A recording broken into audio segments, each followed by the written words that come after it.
Hello guys, welcome to my another video. আর আজকে আমরা চললাম বেকার ভাতা নিতে, মানে যেটা যুবসথী নতুন ফর্ম ফিল আপ স্টার্ট হয়েছে। তো সেটার জন্য আমি আর সুপ্রিয়া প্রথমে কন্ট্যাক্ট করে নিলাম। আর বাবা প্রথমেই আমার জন্য ফর্ম নিয়ে গেছিলো, তাই আমি বাড়ি থেকেই ফর্মটা অর্ধেক ফিল আপ করে নিয়েছি। আর বাকি যে ডকুমেন্টস জেরক্স করার ছিল সেগুলো জেরক্স করে চলে আসলাম আমাদের মাঠে। এই যে মাঠে এত পরিমাণে ভিড়, চারদিকে দেখো শুধু যুবসাথী ভাতার জন্য এত লোকজন এসছে। তো ভিড়ও খুব ভালোই ছিল।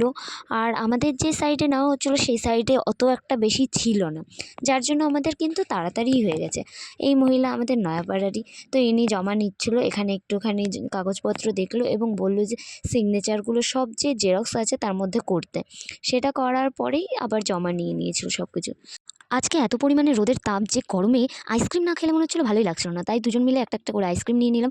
আর এটা ছিল জলজিরা ফ্লেভারে, তো আমার কিন্তু ভালোই লেগেছে। তারপরে দুজনে চলে আসলাম বাড়ির দিকে। যুবসাথী যেটা ফর্ম ফিল আপ হয় ওটা করে আসলাম।